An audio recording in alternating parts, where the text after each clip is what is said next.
அன்புள்ள நண்பர்களுக்கு வணக்கம். நான் உங்கள் சோழநாட்டான். தற்போது தமிழ்நாட்டில் ஒரு பரபரப்பான ஒரு சூழல் என்னன்னு கேட்டிங்கன்னா, இந்த தெருநாய்களால் நம்மளுக்கு தொல்லை இருக்குது அப்படின்னு. நல்ல விஷயந்தான். அதை தொல்லையாக நீங்கள் ஃபீல் பண்ணுறீங்கல்ல, அப்போவாவது அதுக்கு ஏதாவது மாற்று ஏற்பாடு பண்ணுவீங்கள்ல. எல்லா பேரும் நாய்கள் அப்படின்னு சொன்ன உடனே வந்துட்டு நீங்கள் எல்லோரும் ஃபாரின்லேருந்து ஒரு நாயை வாங்கி கொண்டு வந்து வச்சுக்கிறீங்க. அந்த ஃபாரினில் இருக்கக்கூடிய நாயை வளர்க்குறதுக்கு ஃபாரினில் இருக்கிறவன் வந்து கஷ்டப்படுவான். ஃபாரினில் இருக்கிறவன் பார்த்துக்கிட்டோம்.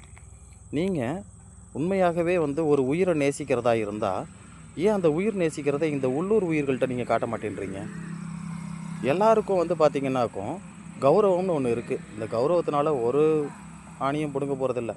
ஆனால் ஒரு விஷயத்தை மட்டும் நல்லா ஞாபகம் வச்சுக்கோங்க. நீங்கள் உண்மையிலேயே உயிர்மநேயவாதிகள் அப்படின்னு சொன்னால் எல்லா உயிர்களையும் நேசிங்க. அந்த திருநாயால் பாதிக்கப்பட்ட குழந்தைகள் எந்த அளவுக்கு துன்புற்று இருக்கும்னு யோசிங்க. அதே சமயம் இந்த நாய்களையும் வந்து நீங்கள் வந்து காப்பாற்ற வேண்டான்னு நான் சொல்லலை. இந்த நாய்களுக்கு சரியான ஒரு பாதுகாப்பு இடம் வந்து எவ்வளவோ இருக்குது. எத்தனையோ அமைப்புகள் இருக்குது. அந்த அமைப்புகள்லாம் என்ன பண்ணிகிட்டு இருக்கிறீங்க? நாய்களுக்காக இவ்வளோ பொங்குற நீங்கள் என்ன பண்ணுறீங்க? முதல்ல ப்ளூ கிராஸ்னு ஒரு அமைப்பு உலகம் முழுவதும் இருக்குது. இந்த ப்ளூ கிராஸ்ன்ற அமைப்பு சமீபத்தில் பார்த்திங்க அப்படின்னு சொன்னால் ஜல்லிக்கட்டு போராட்டத்தப்போ ஜல்லிக்கட்டு போராட்டம்னு ஒன்று வந்ததுக்கு காரணமே நீங்கள் தான். ஏன்னா இந்த ஜல்லிக்கட்டு அப்படின்றது எங்களுடைய பாரம்பரியம். அந்த பாரம்பரியத்தில் வந்து நீங்கள் கை வைக்கிற நீங்கள் இந்த நாய்களுக்கு மட்டும் ஏன் எதுவுமே பண்ண மாட்டேன்றீங்க? இந்த தெருநாய்களுக்காக எந்த நடவடிக்கையும் எடுக்க மாட்டேன்றீங்களே, ஏன் அதை பற்றி பேச மாட்டேன்றீங்க?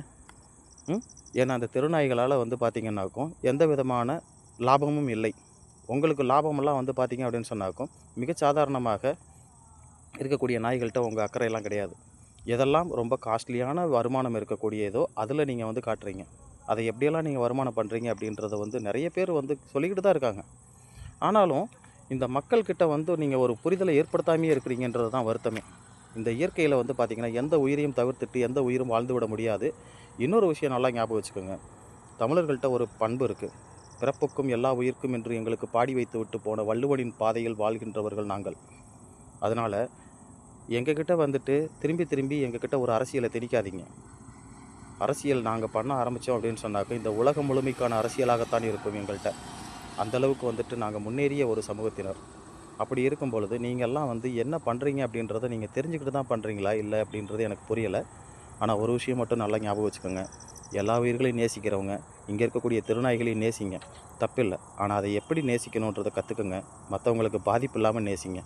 திருநாய் எல்லாமே தெருவிலேயே தான் இருக்கணும் அப்படின்றது இல்லை. உங்கள் வீட்லேயும் கொண்டு போய் வச்சுக்கோங்க. சரிங்களா? நன்றி நண்பர்களே.